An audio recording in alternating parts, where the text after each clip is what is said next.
Hello, everybody. My name is E. Christopher Clark. I come from geekforce5.com. And this is Behind the Comics, the show where I tell you the stories behind the comics I own, why you should or shouldn't own them yourself.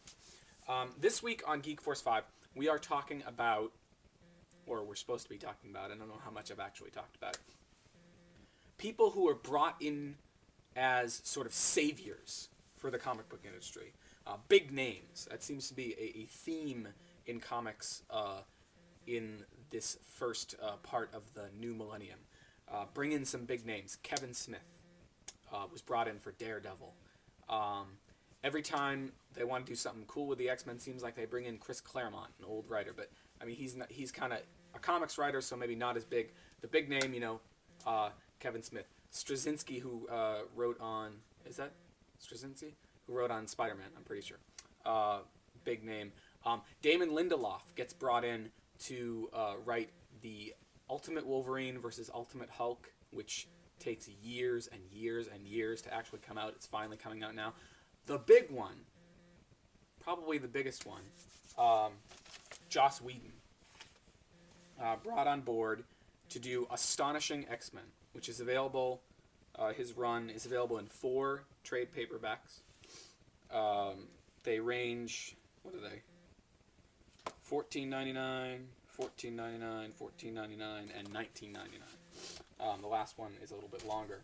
And so they bring Whedon in, and if you're not familiar with Joss Whedon, whose name I hope I'm pronouncing correctly, I think I've heard it enough times, I should know that. So they bring in Whedon, and the idea is, let's give him an awesome X-Men lineup and do X-Men stories that take place in Marvel continuity, but are separate enough that you could just pick up the book and read just the book and be all set with it. I tell you, this is how I feel about this series. If I was going to give my wife, she's not a comic book reader, if I was going to give her one thing to read in terms of an X-Men book, this is what I'd give her. And that's pretty high praise. I own some good X-Men stuff.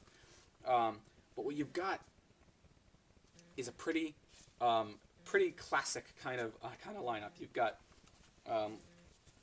Cyclops, right? Original X-Men. The Beast, original X-Men.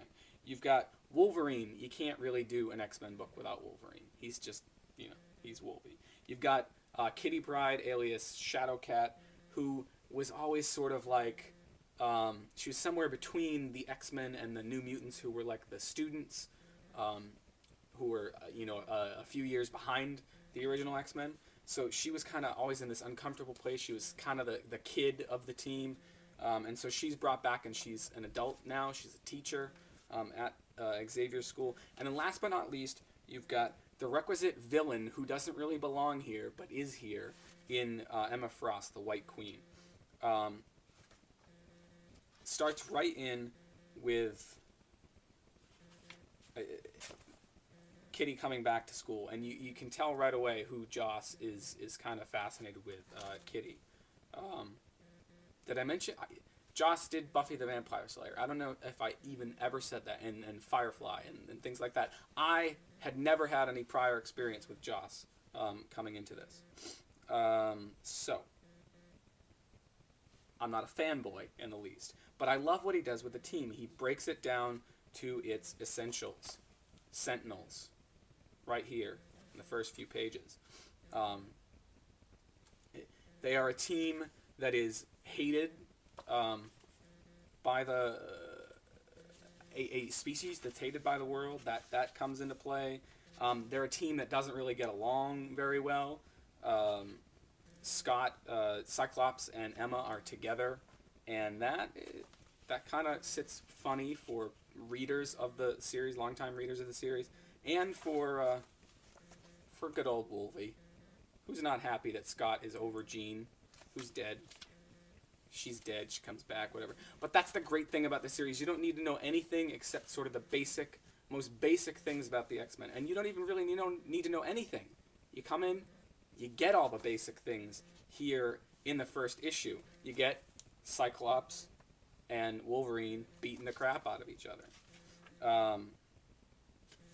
So, great series overall. What I love is, I want to tell you things, but I don't want to give anything away. First story deals with a mutant cure, which of course we get a little bit of in the third X-Men movie. There's a little bit of alien intrigue going on. Newer, younger mutants playing a role. Fun stuff like Lockheed the Dragon, who is Kitty Pryde's pet. He's in there. So Whedon obviously knows his stuff, and that's great. And we get great stuff because he knows his stuff. There's somebody that shows up. Try to hide him. Don't look over there. He's supposed to be dead, but he shows up. Okay, let's just... Spoiler alert. Colossus. So the one thing you were missing, the big strong man, shows up in time for the second arc.